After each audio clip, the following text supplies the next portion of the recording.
Hi, everyone, and welcome to Empathy Gaps, an online video podcast focused on creating a safe space to discuss mental health while also working to address the needs of the current mental health crisis. I'm Tiffany Zhang, your host, and today we have a very special guest, Professor Dwight Krehbiel. Professor Krehbiel is the Emeritus Professor of Psychology and Adjunct Instructor of Psychology at Bethel College located in Kansas, and he is also Director of the Bethel Summer Science Institute. Professor Krehbiel, thank you so much for being here today and taking the time to join me. Before we start, is there anything else that you want to add regarding to what you do and who you are? It's just that I've been involved in teaching and in the psychology and neuroscience of music for like 25 years. So I mean Wow. that's kind of the background that I have, Mhm. and I've done research in it as well. A few published papers anyway, but collaborating with a number of different people. That's honestly so impressive. So basically, I'm just going to jump right in with a few questions and then we'll see how it goes from there. So I guess my first question is to establish a little bit of background information. Why did you decide to pursue psychology? Well, this goes a long way back, of course. I'm thinking all the way back to when I was finishing high school and starting college, and I wasn't really sure at that point, but I was always interested in the sciences, and I had an older brother who kind of had interests like that and really encouraged me in the direction of psychology. I didn't actually major in psychology as an undergraduate. I took some psychology courses, but I didn't have a psychology major. I majored broadly in the sciences, so a lot of background in biology and chemistry, and um, so then eventually went to graduate school in a psychology department, but it was within a program that emphasized the biological bases of behavior. Um, Biological bases of behavior were certainly being investigated in the time when I was a college student, Mhm. but it was much less extensive than it is now. And Mhm. I was always a little bit uneasy because it seemed like it was um, pretty pretty thoroughly focused on animals. There weren't methods Mhm. for studying these processes in humans very much. Mhm. Um, so I had some hesitations because of that, but got involved basically in animal research when I was Mhm. a graduate student. And since that time, have gradually shifted more in the direction of studies that are more focused on a human population. Mhm. Well, that's so great to hear that you had an older brother that kind of encouraged you to study Um, psychology. yeah, that was And yeah, and for me, as someone who is in high school right now and does want to pursue psychology full time in college and maybe like as a career, I like really agree with you. And I think that that's great that you had that kind of guidance. But for me, like one reason why I want to study psychology or pursue psychology is because I think that psychology is science. And I think that because it is like backed in like science and like, you know what I mean? I think that it can help bridge a lot of like empathy gaps, I guess, which is like what I named my channel after. And I Mm. think that's like really important to have that compassion and empathy towards other people. So I guess my next question is why did you decide to start the neuroscience and music program at the Bethel Summer Science Institute? Well, so as I mentioned earlier, I had been teaching in psychology and neuroscience of music for quite a while, um, and also doing some research in it. I, you know, the Summer Science Institute has about almost 25-year history now, and so when we started it, actually the very first time that we offered an in-person event was in the year 2000. And so that year already, I was offering a neuroscience course, but Mhm. it wasn't focused on neuroscience of music. Uh, Mhm. but eventually, kind of, tried different things. I had mentored a lot of different kinds of research groups uh, throughout that 20 to 25-year period. Um, but eventually began to recognize that neuroscience of music is something that a lot of people find very interesting, Mhm. and it seemed like there would be ways of Mhm. presenting that uh, general topic area to um, to high school students and get them Mhm. engaged in the process of gathering data. So um, Mhm. I don't know. I mean, I Mhm. always kind of experimented with different Mhm. different topics to use with high school students. I think this has been as good as any that I've ever Mhm. tried. I think there's just a lot of interest in the topic. Yeah, definitely. I think your neuroscience music program is like one of the only that I could find in the nation that like even offered to teach like the intersection of neuroscience and music. So like once I saw that, like I knew I had to apply. So thank you so much for like establishing that because I'm interested in like psychology and like dabbling a little bit into neuroscience, but I also do play piano a lot. So it was Right. like hard to like combine those passions. Sure. So yeah, and I really learned a lot at the institute. Like I genuinely think that like if I just went to like a regular music program or like a regular psychology program, I wouldn't have been able to like learn the things and like experience the things that I was able to experience at the institute. Mhm. So yeah, I think you should definitely continue doing it. It was really interesting. Well, great. The I think things have changed a lot over the period of time that I've been working in the area. There are a lot more resources now that are approachable by to people who are just beginners and don't have much technical background, and I think also there are a lot more high school students now who are familiar with neuroscience than there used to be. I mean, even in the last 10 years, when I used to not find that high school students knew what I was talking about when I used the term neuroscience, and now I don't run into that nearly as much. I think a lot of students have the idea that this is a an active, vibrant area, and that it Mhm. might be of interest to them. So, yeah, that's made it possible. There are a lot of programs in colleges around the country that certainly that would offer opportunities in psychology of music. Neuroscience of music might be a little more Mhm. uncommon at the Yeah. undergraduate level, Mhm. although there are certainly a lot of researchers and graduate programs that would offer some aspect of neuroscience of music. Yeah, that's definitely so great to hear. And something that I was really interested in at the neuroscience and music program was like the study of animal music and like differences with animal music and human music, which I thought was really interesting.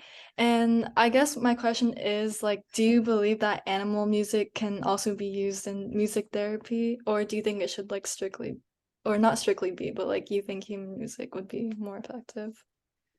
Well, it's a really good question, and the study of music in animals, or the of music like behavior and brain processing in animals is really relatively new. I mean, it's been going on.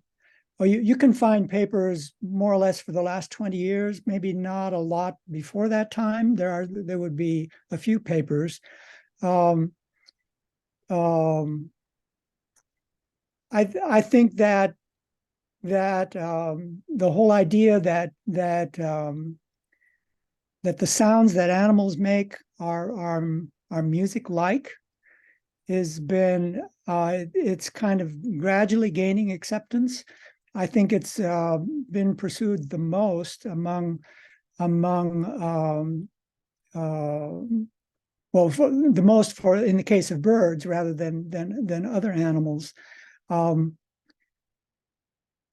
it's I was surprised to realize that there was this emerging literature. I mean, most of the literature about birdsong and how it's processed in the brain, so on, is like within the last 10 years, and I mean, this it really opened up for me the whole question of the degree to which there's similarity between the sounds that animals make and what humans call music, and also, to what degree does this actually imply, true musicality in animals? The abilities to process these sounds and to kind of think musically, if you will.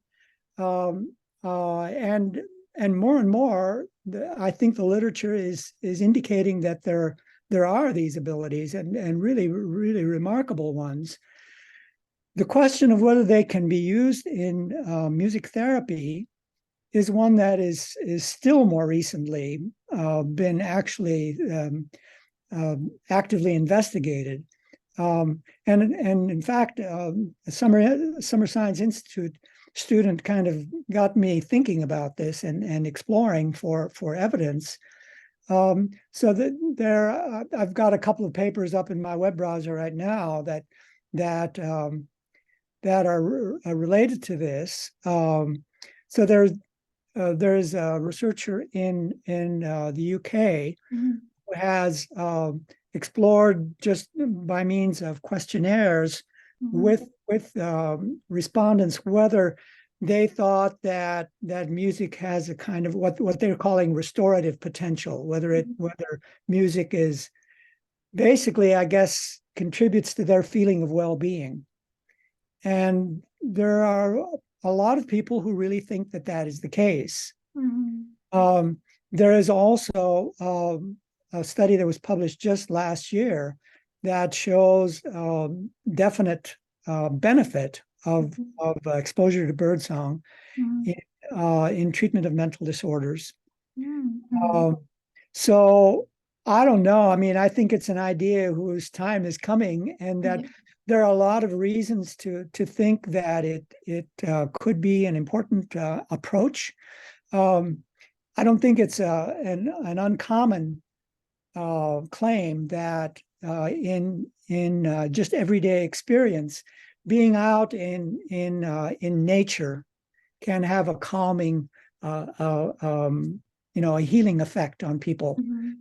And of course, what do you experience when you go out in a nature on a nature walk? I mean, very commonly you hear the bird singing, and that's an important aspect of the whole experience. So I think the idea of using bird song, or maybe other kinds of animal sounds as well, in music therapy is a real live possibility, and I don't think the possibilities have been explored very far yet at all. This could be a thing for you, Tiffany. I don't know. Yeah, definitely. Search.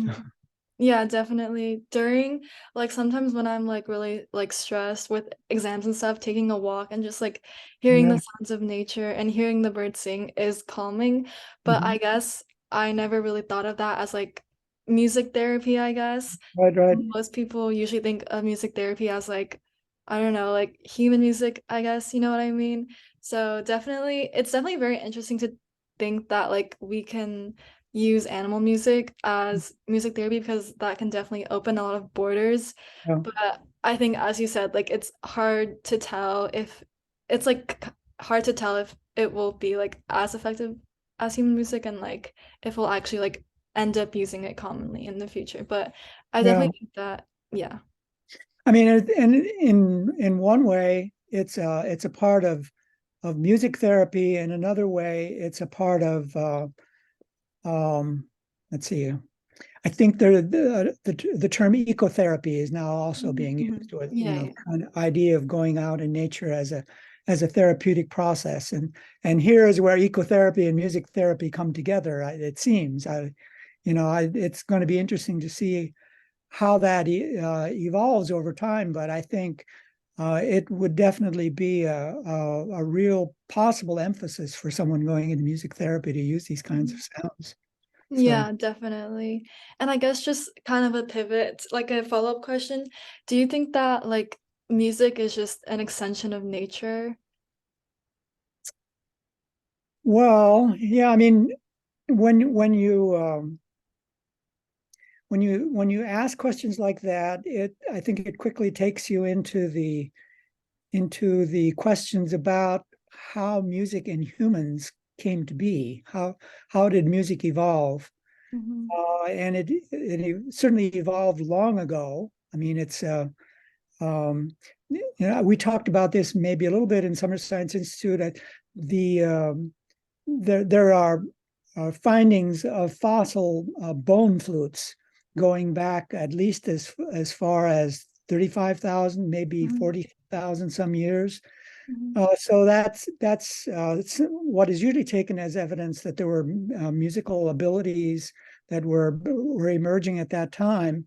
There's a lot of interest in the kind of common origins or similarities between language and music, and Mhm. the degree to which they may have risen together.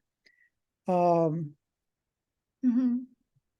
I don't know. I mean, birdsong has also often been likened to human language.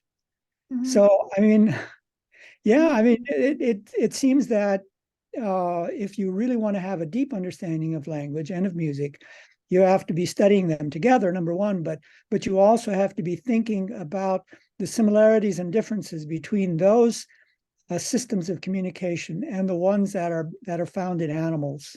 And Mhm. so, yeah, I mean, I think we have plenty of reasons to think that music arises from natural processes that are Mhm. they're part of us. They're a part of probably of other animals and Mhm. certainly of birds. Mhm. Yeah, that's definitely really interesting to think about. Yeah. And yeah, I just like I guess I never really thought like because when people say music, I usually like until I attended the institute, I thought of music as like strictly like humans singing, like humans playing violin or whatever. But Mhm. I think now, like talking with you and like attending the institute, I really my definition of music has really Mhm. broadened. Yeah. Yeah, And and I guess go oh ahead. sorry, what were you saying? Well, I mean, I think it's always important to take note of how seriously a lot of important composers have regarded birdsong and Mhm. incorporated it into their own compositions. That Yeah. really means that musicians of note have Mm. have found it to be musical. So why should the rest of us Yeah.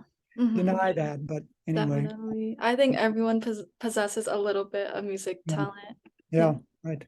I guess my next question is like asking you about the trend of psychology and how has it shifted from what you first started to what it is currently? Can you talk a little bit about that? Yeah, there are a number of things that I would mention. I mean, for me, um, since my interest was always on kind of the side of trying to understand mind and brain as or understanding the concepts of mind as being based in the brain. I was always interested in that, um, but it was a little bit of a fringe idea when I began my studies way back when, decades ago. And I think what has happened in psychology, one of the really pronounced trends in psychology over the last several decades, is that the um, the understanding of behavior and mental processes Mhm. in terms of what is happening in the brain has gotten way, way more important. It's Mhm. a much more prominent aspect of psychology than it used to be. Mhm. What that has done is also blur the distinction between psychology and related disciplines in the sciences. I Mhm. would biology, of course, but also chemistry. Uh, Mhm. and so, I'm finding that I used to think of biological psychology as kind of its own thing, a somewhat Mhm. specialized area of Mhm. psychology. But I think what has happened in the last couple of decades, or maybe even a little more than that, is that the old kind of standard areas of psychology, like the study of emotion, the study of social processes, of personality, of decision making, and so on, things that were not necessarily regarded as people weren't necessarily inquiring about how activities in the brain underlay these psychological processes. Now that's very common. I mean, there are a lot of researchers out there trying to understand personality in terms of what is happening, what is happening in the brain, what are the enduring differences in the brain that might account for personality. So psychology has become much more linked with the natural sciences than it used to be. Mm-hmm. But it's also, I mean, at the same time, there are all these social processes and cultural processes that are linked to psychology as well. And so, psychology has just become this just gigantic Yeah. area of related disciplines that. So, I mean, it's just, I think, Mhm. really a lot of increase in the breadth and the depth of the discipline. Yeah, definitely. I think like a trend in psychology that I'm kind of noticing, maybe this isn't like inherently tied with psychology, but I think that over the recent years with the mental health crisis, there has definitely been an increase in like the growing demand in mental health services, especially with like AI, I guess, and like social media. I think that has also been a trend in psychology. Yes, the interest in mental health was always there. I mean, even for people who were primarily studying animals, as I was in the 1970s, a lot of us were interested in mental health issues. But the leap there was really large. I mean, you'd be finding these things in animals, and to be confident that they were actually applicable to humans was very difficult. Mm-hmm. But in the era when we have lots of methods for studying what is happening in the brain simultaneously while people are behaving in a more or less normal way, it's become much more feasible to start to Mm-hmm. understand those mental health issues in terms of the brain. And Mm-hmm. I think the interest in applications to mental health are very widespread in psychology. Yeah. Yeah, I mean, I think it's a really important, the mental health issues that are rising, like for example, with climate change. I think those are becoming a really important stimulus for students to be interested Mm. in psychology and mental health, Yeah. and that's going to be all over the place. I think that's going to continue to increase. Mm. Yeah. Definitely. And I guess going back to like music therapy and kind of the current mental health crisis, I guess like do you believe that music therapy can be like an effective tool to alleviate the current mental health crisis? And I guess if not, like why do you believe so?